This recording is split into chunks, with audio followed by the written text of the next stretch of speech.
Hello प्यारे दोस्तों। आज हम जुनून ए मोहब्बत एक रोमांटिक प्रेम कहानी का दूसरा भाग लेकर आ गए हैं।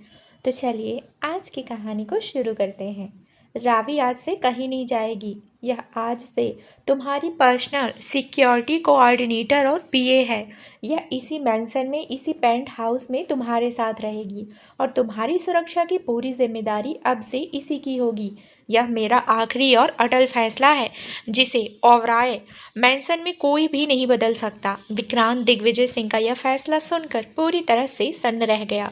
उसने अपनी नजरें घुमाकर रावी की तरफ देखा, जिसके चेहरे पर इस वक्त एक बहुत ही शांत, गंभीर और विजयी मुस्कान थी। विक्रांत को इस बात का गहरा झटका लगा था कि जिस लड़की को उसने अपनी पूरी ताकत लगाकर सड़क पर फेंकने का इंतजाम किया था, वह लड़की अब उसके ही दादाजी के ऑर्डर्स के दम पर उसके ही घर के अंदर उसका साया बनकर रहने आ गई थी। दिग्विजय सिंह ओबरॉय के भारी कदम जैसे ही पेंट हाउस के आलीशान दरवाजे से बाहर निकले, पूरे कमरे में एक ऐसा सन्नाटा पसर गया जो किसी भी भयानक तूफान के आने से पहले की खामोशी जैसा था। हवा में तनाव इस कदर बढ़ चुका था कि दोनों में से किसी की भी सांस लेने की आवाज़ साफ सुनी जा सकती थी। विक्रांत सिंह ओबरॉय अपनी जगह पर वैसे ही खड़ा था। उसकी चौड़ी छाती गुस्से के मारे ऊपर नीचे हो रही थी। उसकी गहरी भूरी आंखें इस वक्त रावी मेहरा के चेहरे पर टिकी हुई थी, मानो वह अपनी नज़रों की तपिश से ही उसे जिंदा जला देना चाहता हो। उसका सुपरस्टार का ईगो इस बात को पचा नहीं पा रहा था कि एक मामूली लड़की ने उसके ही घर में आकर उसे मात दे दी थी। तो आखिरकार तुम्हारा असली प्लान कामयाब हो ही गया रावी मेहरा। विक्रांत धीरे धीरे अपने भारी कदमों को बढ़ाता हुआ रावी के बिल्कुल करीब आ गया। दोनों के बीच अब सिर्फ कुछ इंच का फासला था। उसके शरीर से आने वाली महंगे विदेशी परफ्यूम की खुशबू रावी के नथुनों से टकराई, लेकिन उस खुशबू के पीछे विक्रांत का खतरनाक और जानलेवा गुस्सा छिपा था। उसने रावी के हाथों में पकड़े उस छोटे से पुराने कपड़े के बैग को देखा और अपने होठों पर एक कड़वी हिकारत भरी मुस्कान लाते हुए कहा, कल रात तो पुलिस स्टेशन में बड़ी बड़ी बातें कर रही थी कि तुम्हें मेरी दौलत से नफरत है, तुम्हें मेरे स्टारडम में कोई दिलचस्पी नहीं है, और आज सुबह होने से पहले ही मेरे दादाजी को अपनी इस मासूमियत के जाल में फंसाकर सीधे मेरे बेडरूम के बगल वाले कमरे तक पहुंच गई। कितनी चालाक हो तुम, मानना पड़ेगा। बॉलीवुड की बड़ी बड़ी हीरोइनें भी तुम्हारे इस ड्रामे के सामने फेल हैं। रावी के अपने बैग की बेल्ट को अपनी उंगलियों से और मजबूती से पकड़ लिया। उसकी कोहनी और घुटने का दर्द अभी भी रह रहकर उभर रहा था, लेकिन उसका सोया हुआ स्वाभिमान उस शारीरिक दर्द पर कहीं ज्यादा भारी था। उसने अपनी पलकें तक नहीं झपकाई और विक्रांत की आंखों में सीधे देखते हुए बेहद ठंडे और कड़े लहजे में कहा, मिस्टर विक्रांत सिंह ओबरॉय, अपनी इस गंदी सोच और कड़वी जुबान को थोड़ा लगाम दीजिए। मुझे आपके इस आलीशान मैंसन की रानी बनने का या आपके करीब आने का रत्ती भर भी शौक नहीं है। मैं यहाँ सिर्फ अपनी मजबूरी और अपनी नौकरी की वजह से आई हूँ। आपके दादाजी ने मुझे पर्सनल सिक्योरिटी कोऑर्डिनेटर की पोस्ट दी है और मैं अपना काम पूरी ईमानदारी से करूँगी, क्योंकि ओबरॉय ट्रस्ट ने मेरे पिता की जान बचाई है। अगर आपको मुझसे इतनी ही तकलीफ है तो जाइए और अपने दादाजी से कहिए कि वह अपना फैसला बदल ले, लेकिन जब तक मैं यहाँ हूँ आपको मेरी मौजूदगी बर्दाश्त करनी ही पड़ेगी। और हाँ, अपनी ये धमकियाँ अपने पास ही रखिए। रावी मेहरा किसी घमंडी स्टार के चिल्लाने से डरना नहीं जानती। तुम विक्रांत ने गुस्से में अपना दाहिना हाथ हवा में उठाया। उसकी उंगलियों की मुट्ठी तनी हुई थी, लेकिन उसने अपने दादाजी के कड़े अनुशासन को याद करके खुद को बहुत मुश्किल से रोका। उसका चेहरा गुस्से के मारे तमतमा रहा था। उसने अपने दांत भींचे और रावी के कान के बिल्कुल पास झुककर बहुत ही धीमी और बर्फीली आवाज में कहा, ठीक है, अगर तुम्हें यहाँ नौकरी करने का और मेरी सुरक्षा का इतना ही शौक है तो आज से तुम्हारी ड्यूटी अभी इसी वक्त से शुरू होती है। इस पेंट हाउस में जितने भी कोने हैं उन सब की देख रेख, मेरे सारे कपड़ों की शेड्यूलिंग और मेरे पर्सनल डाइट प्लान का पूरा जिम्मा तुम्हारा है। और याद रखना रावी मेहरा, अगर कल सुबह मेरी ब्लैक कॉफ़ी के मग पर एक छोटा सा दाग भी मिला या मेरे शेड्यूल में 1 मिनट की भी देरी हुई तो मैं तुम्हें इसी वक्त इसी मैंसन की सीढ़ियों से धक्के मार कर बाहर निकाल दूंगा, चाहे दादाजी कुछ भी कहें। ओबरॉय मैंसन में रहने का किराया तुम्हें अपनी रातों की नींद उड़ा कर चुकाना होगा। विक्रांत ने झटके से अपना रुख बदला और अपने विशाल बेडरूम की तरफ बढ़ गया। उसने दरवाजे को इतनी जोर से पटक कर बंद किया कि उसकी गूंज पूरे पेंट हाउस में काफी देर तक गूंजती रही। रावी ने एक लंबी और गहरी सांस छोड़ी। उसके घुटने दर्द के मारे थोड़े से कांप रहे थे, लेकिन उसने खुद को कमजोर नहीं पड़ने दिया। वह जानती थी कि यह तो सिर्फ पहली रात की शुरुआत है। विक्रांत उसे तोड़ने और यहाँ से भगाने की हर मुमकिन कोशिश करेगा। उसने अपना बैग कोने में रखा, अपनी साड़ी के पल्लू को कमर में बांधा और सीधे पेंट हाउस के आलीशान मॉडल किचन की तरफ बढ़ गई, ताकि सुबह के लिए विक्रांत के डाइट चार्ट और उसकी पसंद नापसंद को समझ सके। उसे अपने परिवार के लिए इस नर्क में टिके रहना ही था। अगली सुबह के ठीक 7 बज रहे थे। ओबरॉय मैंसन के ग्राउंड फ्लोर पर बने विशाल और आलीशान डाइनिंग एरिया में एक अलग ही सन्नाटा पसरा हुआ था, लेकिन उस सन्नाटे के पीछे साजिशों का एक बहुत बड़ा जाल बुना जा रहा था। कामिनी ओबरॉय, विक्रांत की सौतेली माँ, अपने हाथ में कीमती चाइना क्ले का चाय का कप लिए बहुत ही बेचैनी से डाइनिंग टेबल के चक्कर काट रही थी। उसकी रेशमी साड़ी का पल्लू फर्श पर सरक रहा था, लेकिन उसका पूरा ध्यान कल रात की नाकामी पर था। तभी उसका सगा बेटा शौर्य ओबरॉय बहुत ही सुस्ती से अपनी सिल्क की नाइट गाउन पहले सीढ़ियों से नीचे उतरा। उसके चेहरे पर हमेशा रहने वाली वो शातिर और कड़वी मुस्कान थी। मॉम, आप सुबह सुबह इतनी परेशान क्यों हैं? कल रात का हमारा वो झूमर वाला प्लान भले ही पूरी तरह फेल हो गया हो और विक्रांत जिंदा बच गया हो, लेकिन मीडिया में उसकी साख को तो धक्का लगा ही है ना। अब तो वह अपने ही साये से डर रहा होगा। शौर्य ने डाइनिंग टेबल को पीछे खींचकर बैठते हुए कहा। वह डरा नहीं है शौर्य, तुम विक्रांत को नहीं जानते। वह और भी ज्यादा शक्की और सतर्क हो गया है। और सबसे बड़ी मुसीबत तो यह है कि उस खूसट बुड्ढे दिग्विजय सिंह ने कल रात उस बैक स्टेज वाली लड़की को विक्रांत का पर्सनल सिक्योरिटी कोऑर्डिनेटर बना दिया है। समीर ने मुझे सुबह ही इन्फॉर्म किया है कि वह लड़की अब हर वक्त विक्रांत के साथ साई की तरह रहेगी। वह रात को पेंट हाउस के ही गेस्ट रूम में सोई है। कामिनी ने गुस्से में चाय का कप टेबल पर इतनी जोर से पटका कि उसमें से थोड़ी सी चाय बाहर छलक गई। क्या?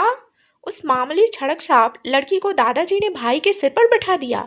दादाजी का दिमाग उम्र के साथ पूरी तरह सन्न हो चुका है क्या?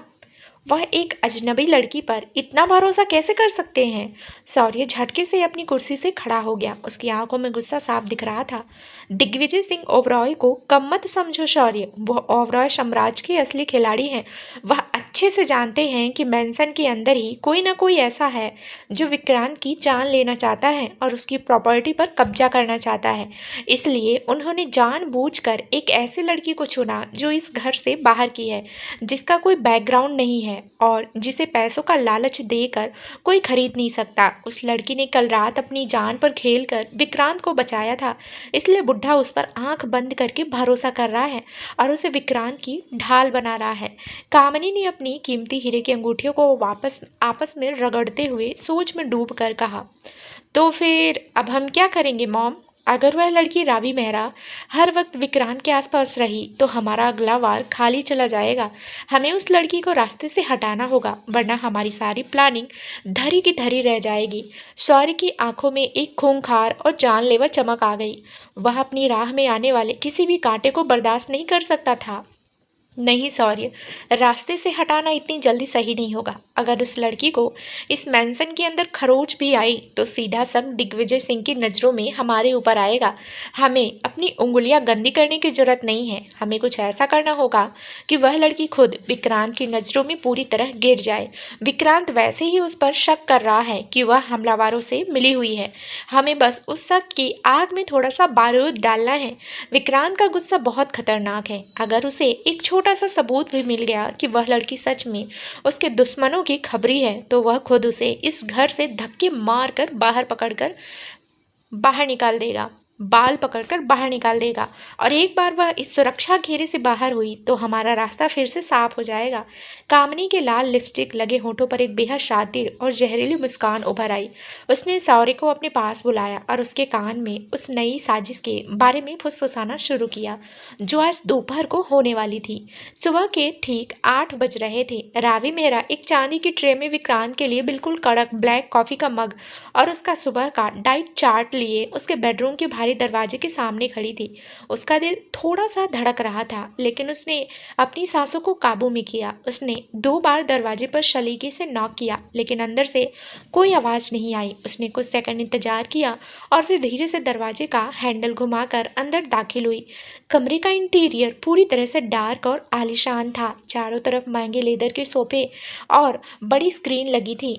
कमरे के मुख्य हिस्से में विक्रांत नहीं था। तभी अचानक बाथरूम का शीशे का भारी दरवाजा खुला और विक्रांत सिर्फ एक सफेद तौलिया अपनी कमर में लपेटे बाहर निकला।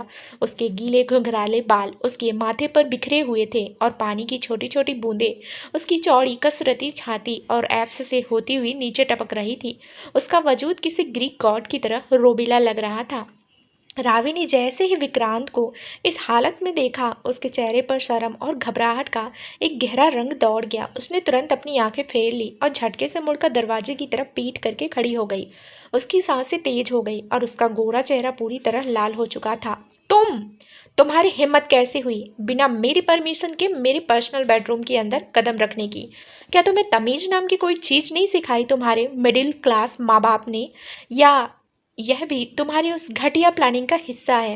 विक्रांत ने अपने तौलिए को ठीक करते हुए अपनी बेहद कड़क और भारी आवाज में रावी पर चिल्लाते हुए कहा। उसकी आवाज में एक अजीब सी चिढ़ थी। रावी ने अपने अंदर उठते हुए गुस्से को दबाया, अपनी नजरों को दीवार पर टिकी पेंटिंग पर टिकाए रखा और मुड़े मुड़े ही कड़े लहजे में कहा, मिस्टर ओबरॉय, मुझे आपकी इस हालत को देखने में कोई दिलचस्पी नहीं है। मैंने अंदर आने से पहले 2 बार बाकायदा नॉक किया था और मैं यहाँ कोई फालतू काम से नहीं, बल्कि आपकी सुबह की ब्लैक कॉफ़ी लेकर आई हूँ, जो आपके पर्सनल ट्रेनर के डाइट चार्ट के हिसाब से बिल्कुल परफेक्ट है। मैं इसे यहाँ साइड टेबल पर रख रही हूँ। रावी ने बिना पीछे मुड़े हाथ बढ़ाकर ट्रे को साइड टेबल पर रख दिया और तेजी से कमरे से बाहर निकलने के लिए कदम बढ़ाए। रुको! विक्रांत ने अपनी भारी आवाज में पीछे से उसे टोका। रावी के कदम दरवाजे की चौखट के पास जाकर रुक गए, लेकिन उसने पीछे मुड़कर विक्रांत की तरफ नहीं देखा। आज दोपहर के ठीक 3 बजे होटल ताज के ग्रैंड पैलेस हॉल में मेरी एक बहुत बड़ी ऑफिशियल प्रेस कॉन्फ्रेंस है। कल रात के हादसे के बाद पूरी देश की मीडिया मुझसे बहुत सारे तीखे सवाल पूछने वाली है। समीर ने तुम्हारी पूरी प्रोफाइल और डिटेल्स मेरी पीआर टीम को सौंप दी है। दादाजी के ऑर्डर्स के मुताबिक तुम्हें मेरी पर्सनल सिक्योरिटी कोऑर्डिनेटर के तौर पर मेरे ठीक पीछे स्टेज पर खड़ा रहना होगा। लेकिन एक बात अपने कान खोल कर सुन लो, रावी मेहरा, वह मीडिया के कैमरों के सामने अपनी ये बकवास जुबान पूरी तरह बंद रखना। अगर तुमने मेरे खिलाफ, मेरी इमेज के खिलाफ या ओबरॉय खानदान के रसूख के खिलाफ एक शब्द भी बोलने की कोशिश की, तो उसका अंजाम क्या होगा तुम सोच भी नहीं सकती। विक्रांत ने अपनी शर्ट की अलमारी को खोलते हुए बहुत ही ठंडे और धमकी भरे लहजे में कहा, मुझे आपकी इस नकली चकाचौंध, झूठी शौहरत और मीडिया के फ्लैश कैमरों में कोई दिलचस्पी नहीं है मिस्टर ओबराय। मैं वहां सिर्फ और सिर्फ मिस्टर दिग्विजय को दिए गए अपने वादे और अपनी ड्यूटी को पूरा करने आऊंगी। रावी ने बिना किसी डर के कहा और बिना एक पल भी गंवाए कमरे से बाहर निकल गई। उसने जैसे ही पेंट हाउस का मुख्य दरवाजा पार किया और नीचे जाने वाले कॉरिडोर में पहुंची, सामने से कामिनी ओबरॉय अपनी भारी हिल्स की आवाज के साथ आती हुई दिखाई दी। कामिनी ने रावी को ऊपर से नीचे तक बहुत ही बारीकी से देखा और अपने चेहरे पर एक बेहद बनावटी और मीठी मुस्कान लाते हुए कहा, तो तुम ही हो रावी मेहरा? कल रात तुमने हमारे इकलौते विक्रांत की जान बचाई। उसके लिए पूरा ओबराय परिवार तुम्हारा दिल से शुक्रिया अदा करता है। मैं विक्रांत की माँ हूँ। रावी ने कामिनी की आंखों में सीधे देखा। उसे उन आंखों में कोई मातृत्व, हमदर्दी या सच्ची खुशी नहीं दिखाई दी, बल्कि वहां एक अजीब सी कड़वाहट, जलन और चालाकी का साया साफ महसूस हो रहा था। रावी ने अपने दोनों हाथ जोड़कर शालीनता से कहा, नमस्ते जी। मैंने जो कुछ भी किया वह सिर्फ एक इंसान होने के नाते किया। उस वक्त वहां कोई भी होता तो मैं यही करती। बहुत ही संस्कारी लड़की हो, लेकिन बेटा, मैं तुम्हें एक माँ होने के नाते एक छोटी सी सलाह देना चाहती हूँ। ओबरॉय मैंसन में रहना और खासकर विक्रांत के साथ 24 घंटे काम करना कोई आसान काम नहीं है। वह स्वभाव से बहुत ही गुस्से वाला, जिद्दी और शॉर्ट टेम्पर्ड है। अगर तुम्हें इस घर में काम करते हुए कभी भी कोई छोटी सी जरूरत हो या कोई बड़ी परेशानी हो, तो तुम बिना किसी हिचकिचाहट के सीधे मेरे पास आ सकती हो। आखिर मैं भी इस घर की और विक्रांत की बहुत परवाह करती हूँ। कामिनी ने आगे बढ़कर रावी के ठंडे हाथों को अपने हाथों में लिया और बहुत ज्यादा अपनापन जताने का ढोंग किया। जी, आपकी इस दयालुता के लिए बहुत बहुत शुक्रिया, लेकिन मुझे मिस्टर दिग्विजय सिंह जी ने जो जिम्मेदारी सौंपी है मैं उसी के दायरे में रहकर अपना काम करूंगी। रावी ने बहुत ही सधे हुए प्रोफेशनल और कड़े लहजे में जवाब दिया। वह एक मिडिल क्लास लड़की जरूर थी, लेकिन लोगों के चेहरे के पीछे छिपे असली नकाबों को पहचानना अच्छे से जानती थी। वह कामनी को दोबारा नमस्ते कर कर वहां से आगे बढ़ गई। कामनी ने पीछे मुड़कर रावी के जाते हुए कदमों को देखा और उसके चेहरे से वो मीठी मुस्कान एक ही पल में गायब हो गई। उसकी आंखें नफरत से सिकुड़ गई। उसने तुरंत अपनी साड़ी के पल्लू से अपना महंगा फोन निकाला और शौर्य को एक सीक्रेट मैसेज टाइप किया। लड़की बहुत ज़्यादा चालाक और अलर्ट है, वह हमारे झांसे में नहीं आएगी। हमें अपना वो फेक वाला वीडियो वाला प्लान आज दोपहर ही प्रेस कॉन्फ्रेंस में ही हर हाल में एग्जीक्यूट करना होगा। विक्रांत के हाथों ही इसका अंत होना चाहिए। दोपहर के ठीक 3 बज रहे थे। मुंबई के सबसे आलीशान होटल के ग्रैंड पैलेस हॉल का नज़ारा देखने लायक था।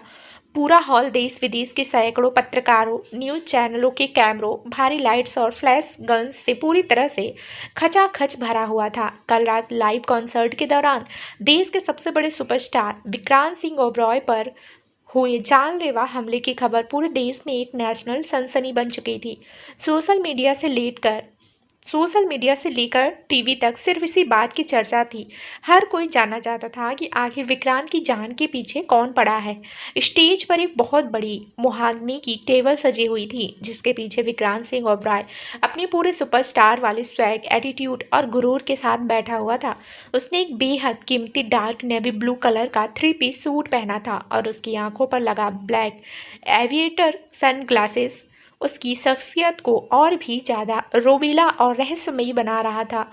उसके ठीक पीछे स्टेज के दाहिने कोने में रावी मेहरा अपनी नई ड्यूटी के तहत बिल्कुल मुस्तैद खड़ी थी। उसने एक साधारण लेकिन बेहद सलीकेदार ब्लैक फॉर्मल ब्लेजर और ट्राउजर पहना था। उसके बाल पीछे बंधे हुए थे और उसकी सतर्क नजरें लगातार हॉल में मौजूद हर एक छोटी बड़ी मूवमेंट को बहुत ही ध्यान से ट्रैक कर रही थी।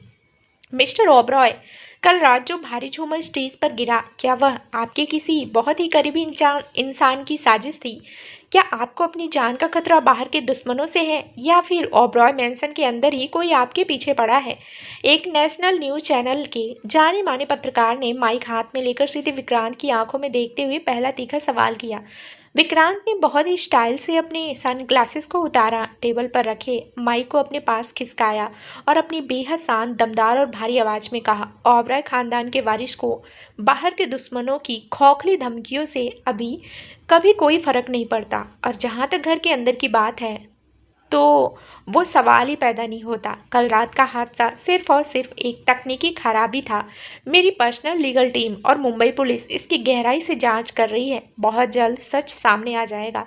लेकिन मिस्टर ओबरॉय, कल रात के लाइव फुटेज में साफ साफ देखा जा सकता है कि बैक स्टेज की एक अनजान लड़की ने आपको ठीक उसी माइक्रो सेकेंड में धक्का दिया जब झूमर आपके सिर पर गिरने वाला था। क्या वह लड़की पहले से सब कुछ जानती थी? क्या वह आपकी कोई सीक्रेट गर्लफ्रेंड है या फिर हमलावरों की कोई खास खबरी जिसे आपके करीब भेजने के लिए यह पूरा ड्रामा रचा गया? दूसरे पत्रकार के इस सनसनीखेज सवाल ने पूरे हॉल में मौजूद सैकड़ों लोगों के बीच कानाफूसी और सुगबुगाहट शुरू कर दी।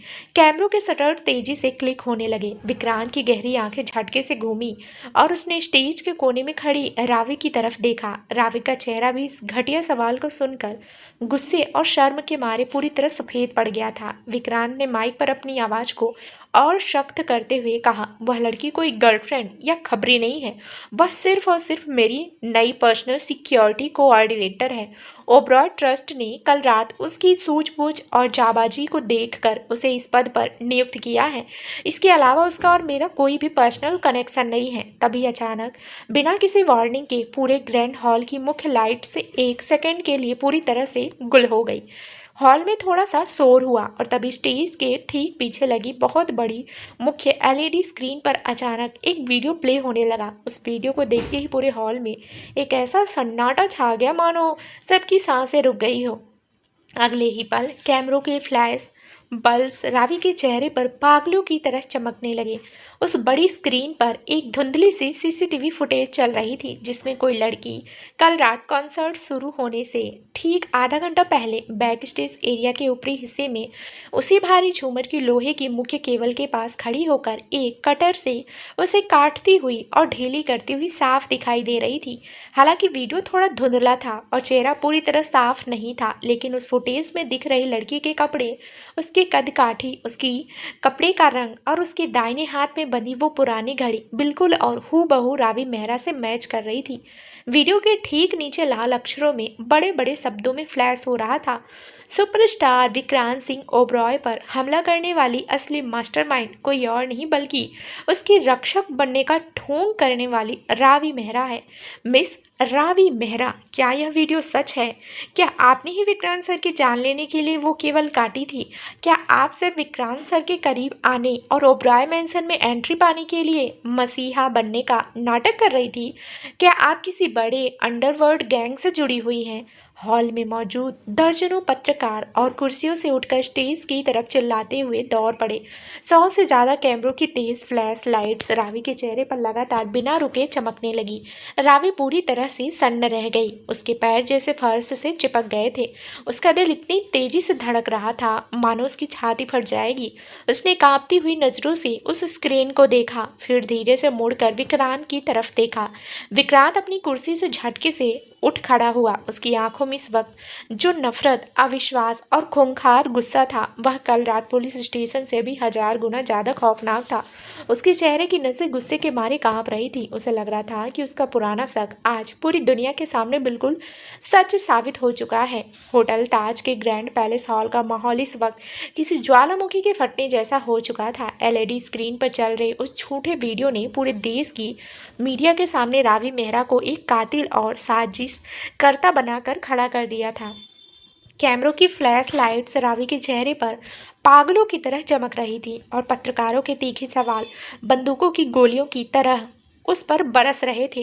रावी अपनी जगह पर सुन्न खड़ी थी। उसका पूरा वजूद कांप रहा था। वह चीख चीख कर कहना चाहती थी कि यह वीडियो झूठ है, उसने ऐसा कुछ नहीं किया, लेकिन वहां मौजूद हजारों लोगों के शोर में उसकी मासूम आवाज पूरी तरह दब चुकी थी। तभी अचानक एक बहुत ही भारी और खौफनाक साया रावी के ऊपर मंडराया। विक्रांत सिंह ओबरॉय अपनी कुर्सी से उठकर स्टेज के कोने में खड़ी रावी के बिल्कुल सामने आकर खड़ा हो गया। उसकी आंखों में इस वक्त जो गुस्सा और नफरत थी उसे देखकर हॉल में मौजूद बड़े बड़े पत्रकार भी एक पल के लिए सहम गए और उनके माइक नीचे हो गए। विक्रांत के चेहरे की नसें गुस्से के मारे तन चुकी थी और उसकी सांसें इतनी तेज थी मानो वह रावी को वहीं जान से मार देगा। तो यही तुम्हारा असली चेहरा है रावी मेहरा? कल रात से जो तुम इस पाक साफ जमीर और मिडिल क्लास स्वाभिमान का ढोंग मेरे सामने कर रही थी वो सिर्फ इस ओबरॉय मैंसन के अंदर घुसने का एक रास्ता था। विक्रांत की आवाज में इतनी कड़वाहट और गुस्सा था कि रावी का दिल दहल गया। नहीं मिस्टर ओबरॉय, प्लीज़ प्लीज़ मेरी बात सुनिए। यह वीडियो पूरी तरह से नकली है। मैंने ऐसा कुछ भी नहीं किया। मैं तो शो से पहले। रावी ने रोते हुए विक्रांत का हाथ पकड़ने की कोशिश की। अपना ये गंदा हाथ मुझसे दूर रखो। विक्रांत ने पूरी ताकत से रावी का हाथ झटके से पीछे धकेला। उसने मीडिया के सामने ही रावी की उसी जख्मी कलाई को बेहद बेरहमी और मजबूती से दबोच लिया जहां कल रात नीले निशान पड़े थे। रावी के मुंह से दर्द की एक तेज चीख निकली, लेकिन विक्रांत को उस पर रत्ती भर भी रहम नहीं आया। समीर, मीडिया को यहीं रोको। सुरक्षा गार्ड्स को कहो कि कोई भी कैमरा या पत्रकार स्टेज के पीछे नहीं आना चाहिए। विक्रांत ने दहाड़ते हुए अपने मैनेजर को ऑर्डर दिया। विक्रांत रावी को पूरी तरह से घसीटते हुए स्टेज के पीछे बने वीआईपी एग्जिट की तरफ ले जाने लगा। रावी के पैर फर्श पर घिसट रहे थे। उसके आंसुओं से उसका पूरा ब्लेजर भीग चुका था, लेकिन विक्रांत के दिल पर पत्थर की एक बहुत बड़ी दीवार खड़ी थी। उसने रावी को जबरदस्ती अपनी बुलेट प्रूफ एसयूवी की पिछली सीट पर धक्का देकर अंदर गिरा दिया और खुद भी उसके बगल में बैठ गया। गाड़ी के दरवाजे लॉक हो गए और गाड़ी ओबरॉय मैंसन की तरफ हवा में बातें करने लगी। पूरी राह गाड़ी के अंदर सिर्फ एक डरावनी खामोशी थी। रावी कार के कोने में सिमटी हुई रो रही थी और अपनी कलाई को सहला रही थी। विक्रांत खिड़की से बाहर देख रहा था, लेकिन उसका दिमाग इस वक्त नफरत की आग में सुलग रहा था। उसे अपनी जिंदगी में धोखे से सबसे ज्यादा नफरत थी और आज उसे लग रहा था कि रावी ने उसकी जान बचाने का नाटक करके उसे सबसे बड़ा धोखा दिया था। गाड़ी जैसे ही ओबरॉय मैंसन पहुंची, विक्रांत ने गाड़ी का दरवाजा खोला और रावी का हाथ दोबारा पकड़कर उसे गाड़ी से बाहर खींचा। वह उसे मैंसन के अंदर नहीं ले गया, बल्कि सीधे सबसे ऊपरी फ्लोर पर बने अपने पर्सनल पेंट हाउस की तरफ ले गया। मैंसन के स्टाफ और नौकरों ने विक्रांत को इतने भयानक गुस्से में रावी को घसीटते हुए जाते देखा, लेकिन किसी की भी सामने आने की हिम्मत नहीं हुई। पेंट हाउस के अंदर पहुंचते ही विक्रांत ने रावी को एक खाली और सुनसान कमरे के अंदर झटके से फेंक दिया। रावी फर्श पर जा गिरी, उसका बैग दूर जाकर बिखर गया। विक्रांत ने आगे बढ़कर रावी की जेब से उसका फोन पूरी ताकत से छीन लिया। मिस्टर ओबरॉय, प्लीज मेरा फोन मुझे वापस दे दीजिए। अस्पताल में मेरे पापा का ऑपरेशन चल रहा है, मेरी माँ वहाँ अकेली है, मुझे उनकी खबर लेनी है। प्लीज मुझ पर इतना जुल्म मत कीजिए। रावी ने फर्श पर घुटनों के बल बैठकर विक्रांत के पैर पकड़ने की कोशिश की। उसकी आंखों से आंसू का सैलाब बह रहा था। जुल्म जुल्म तो अब शुरू होगा रावी मेहरा। तुमने विक्रांत सिंह ओबरॉय की जिंदगी और उसकी साख के साथ खेलने की जरूरत की है। तुमने सोचा था कि तुम मेरे दादाजी को अपनी इस लाचारी का नाटक दिखाकर ओबरॉय मैंसन की बहू या कोई बड़ी हैसियत पालोगे। अब देखो कि मैं तुम्हारे साथ क्या करता हूँ। तुम इस कमरे से बाहर कदम रखना तो दूर, अपने परिवार की आवाज़ सुनने के लिए भी तरस जाओगी। तुम एक धोखेबाज, कातिल और बिकाऊ लड़की हो।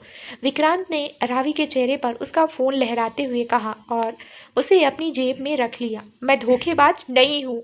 वह वीडियो पूरी तरह से एडिटेड है। किसी ने जानबूझकर मेरी जैसी साड़ी और घड़ी पहनकर वो केवल काटी है ताकि पूरा इल्जाम मुझ पर आ सके। आप इतने अंधे क्यों हो चुके हैं कि आपको असली विलेन नहीं दिख रहा?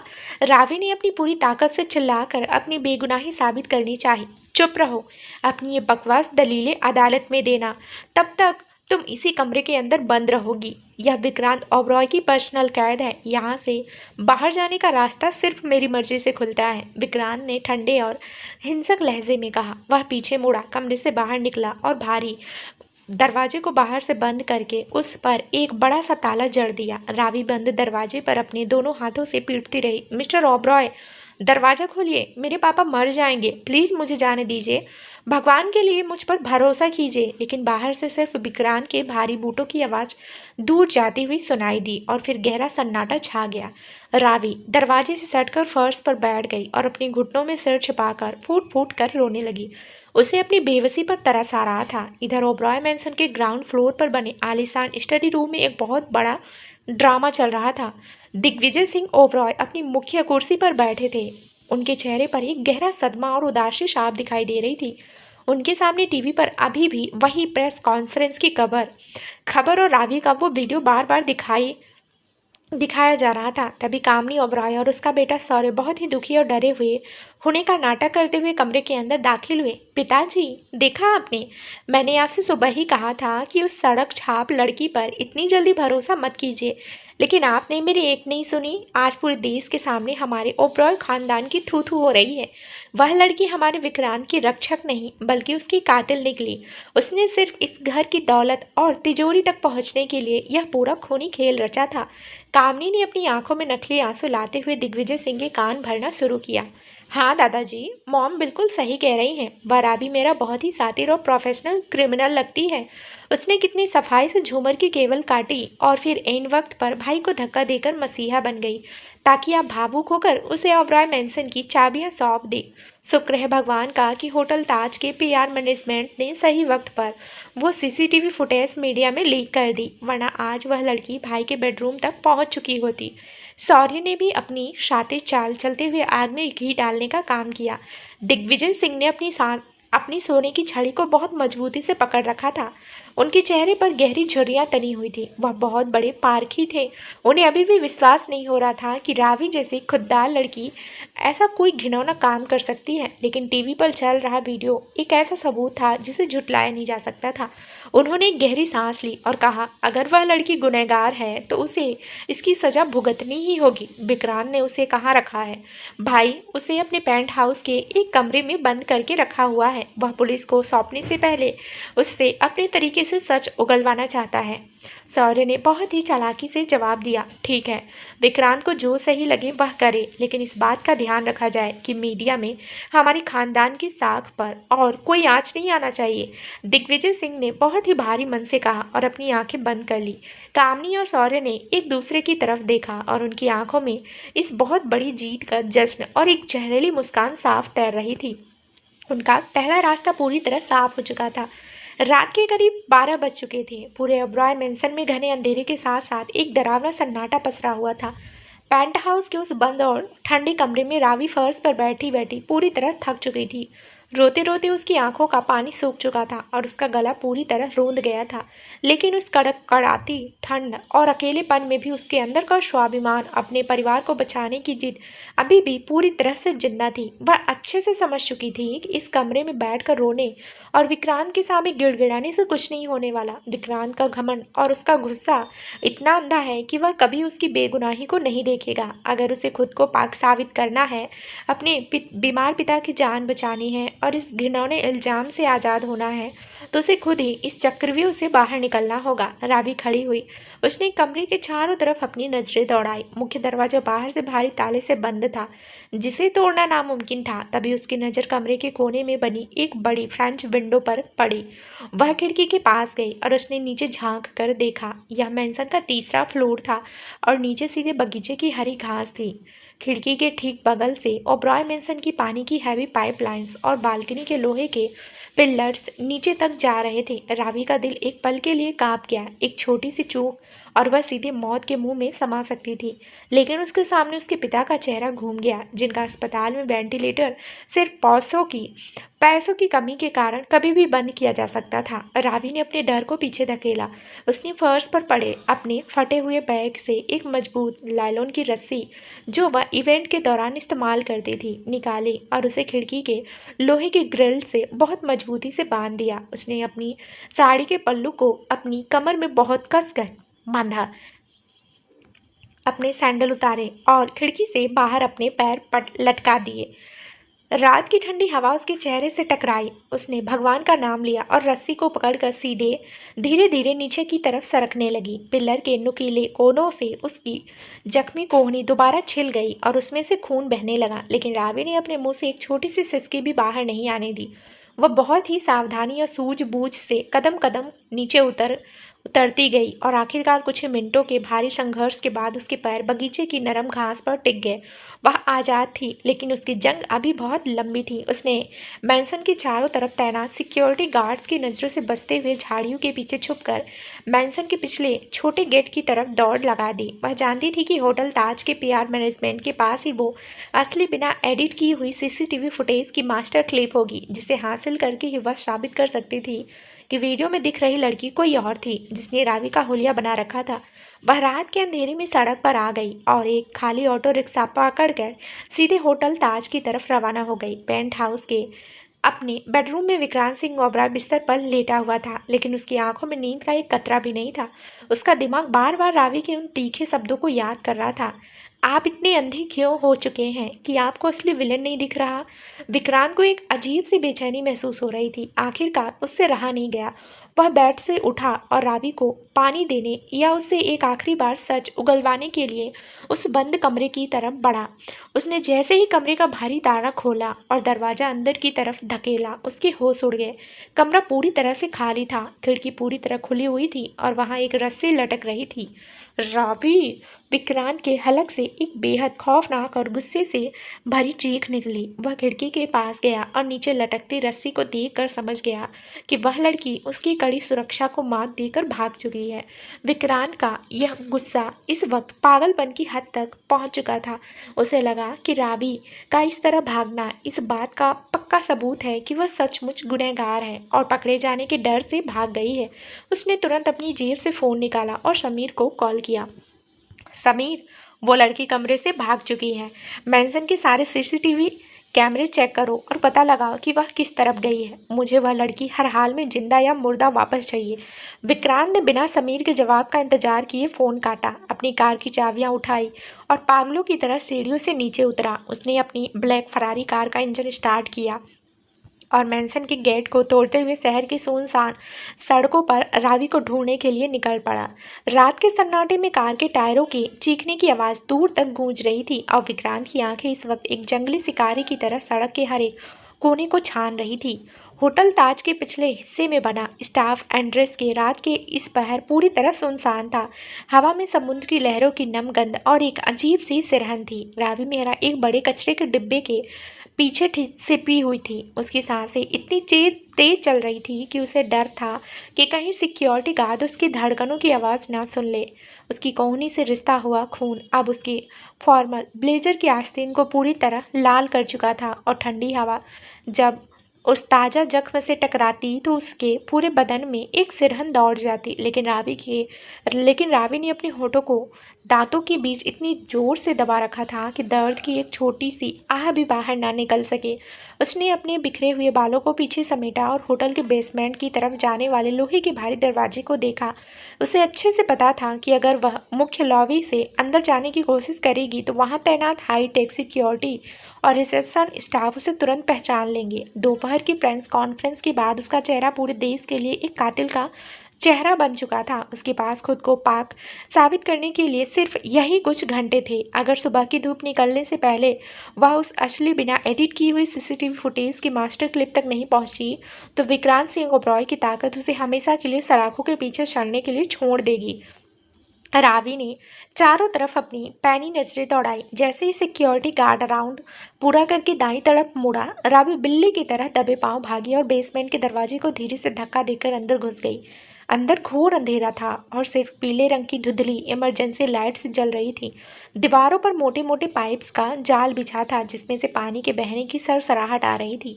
रावी दीवारों का सहारा लेकर आगे बढ़ने लगी। उसके नंगे पैर ठंडे कंक्रीट के फर्श पर पड़ रहे थे जिससे उसका बदन कांप रहा था।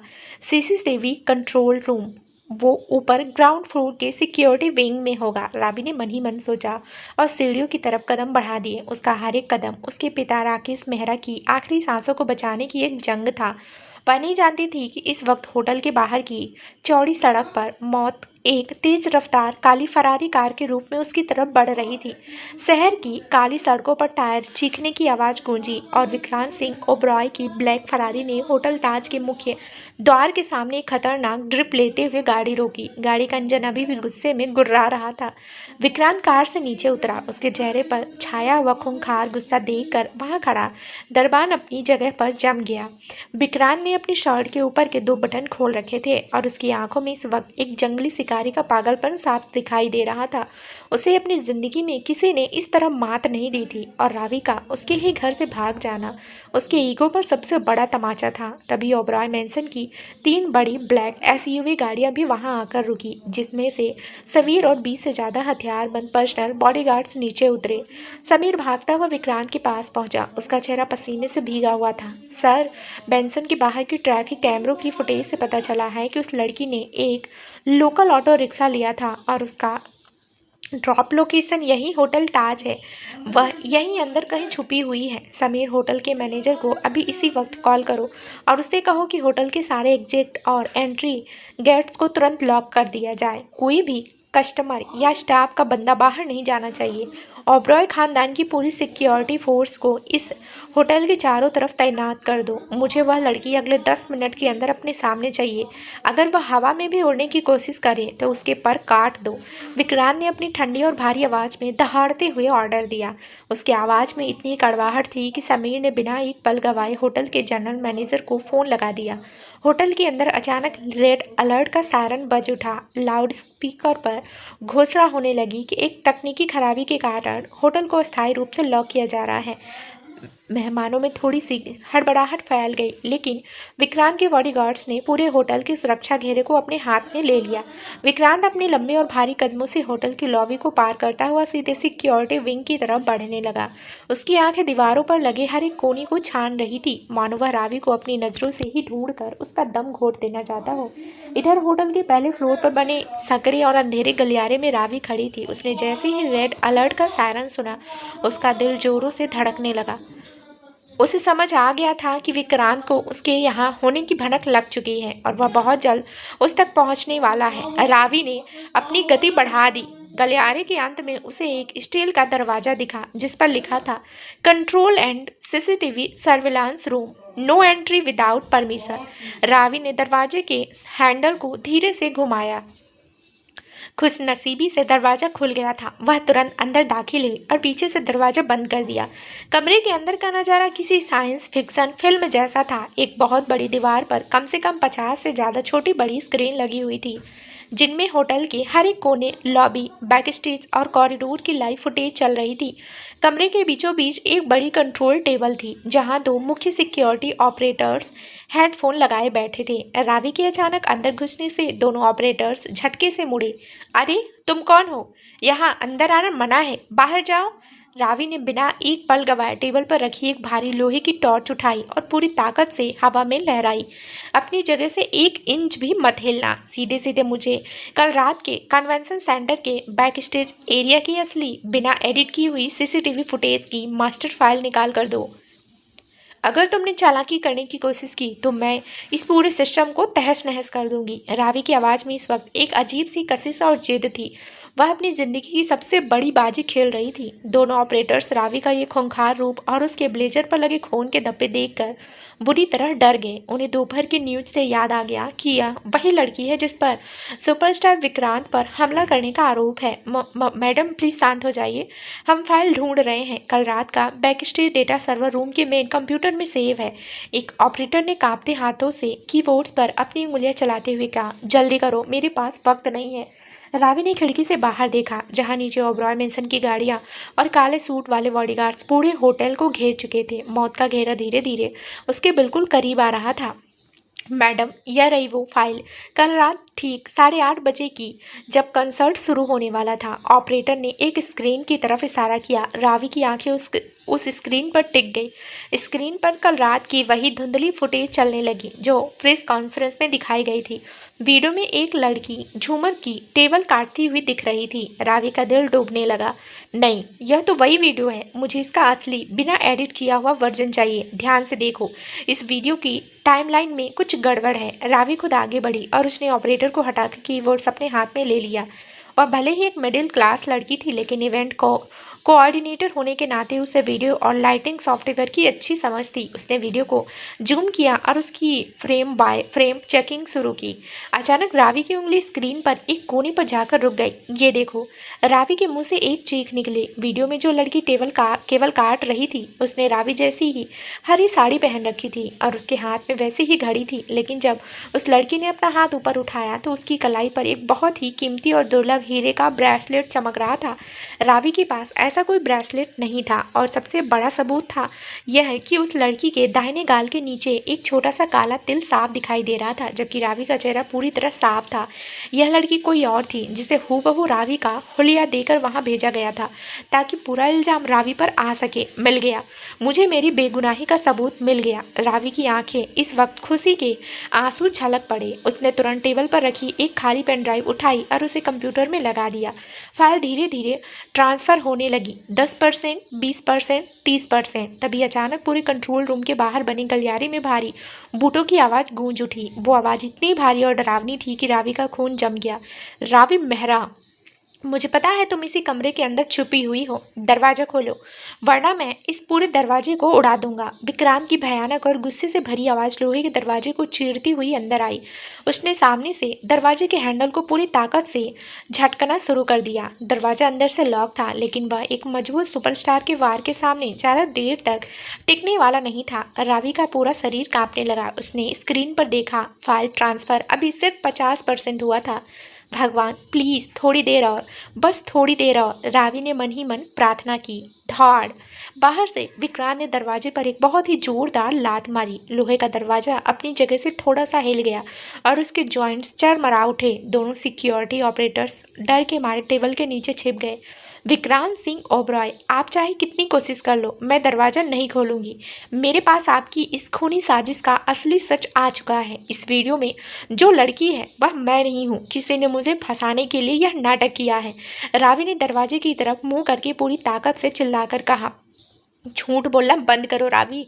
तुम्हारे जैसे क्रिमिनल्स पकड़े जाने पर ऐसी ही मनगढ़ंत कहानियां बनाते हैं। तुमने मेरे दादाजी का भरोसा तोड़ा है, तुमने मेरी जिंदगी के साथ खिलवाड़ किया है। मैं तुम्हें अपने इन हाथों से सजा दूंगा। विक्रांत का गुस्सा बाहर इस कदर बढ़ चुका था कि उसने अपने बॉडीगार्ड्स के एक बाहरी लोहे का पिलर लाने को कहा। धाड़ धाड़ धाड़! बाहर से लोहे के पिलर से दरवाजे पर लगातार वार होने लगा। दरवाजे की कुंडी धीरे धीरे टूटने की कगार पर पहुंच चुकी थी। रावी ने कंप्यूटर स्क्रीन की तरफ देखा। 80%, 85%, 90%। समय रेत की तरह उसके हाथ से फिसल रहा था। जैसे ही कंप्यूटर पर ट्रांसफर सक्सेसफुल का ग्रीन सिग्नल हुआ, रावी ने झटके से पेन ड्राइव निकाली और उसे अपने ब्लेजर की अंदर वाली सीक्रेट जेब में बहुत ही अच्छे से संभाल कर रख लिया। ठीक उसी सेकेंड एक आखिरी भयानक धमाके के साथ सीसीटीवी रूम का भारी लोहे का दरवाजा टूटकर फर्श पर आ गिरा। धूल और धुएं के बीच से विक्रांत सिंह ओबरॉय ने कमरे के अंदर कदम रखा। उसकी आंखें गुस्से के मारे पूरी तरह लाल हो चुकी थी और उसके चेहरे पर इस वक्त जो क्रूरता थी, उसे देखकर कोई भी कमजोर दिल इंसान का वहीं दम तोड़ देता। उसके पीछे समीर और 10 हथियारबंद बॉडीगार्ड्स कमरे के अंदर घुस गए और उन्होंने रावी को चारों तरफ से घेर लिया। विक्रांत धीरे धीरे अपनी भारी चाल के साथ रावी की तरफ बढ़ा। रावी पीछे हटती गई, यहाँ तक कि उसकी पीठ पीछे लगी बड़ी स्क्रीन से जा टकराई। उसके पास अब भागने का कोई रास्ता नहीं था। वह मौत के घेरे में पूरी तरह कैद हो चुकी थी। विक्रांत ने आगे बढ़कर रावी के दोनों कंधों को इतनी बेरहमी से पकड़ा कि रावी के मुंह से एक तेज चीख निकल गई। उसने उसे अपनी तरफ खींचा और उसकी आंखों में अपनी सुलगती हुई नजरें गड़ा दी। अब कहाँ भागोगी रावी मेहरा, खेल खत्म हो चुका है। तुम्हारी ये चालाकी, तुम्हारा ये झूठ अब इस कमरे के अंधेरे में हमेशा के लिए दफन होने वाला है।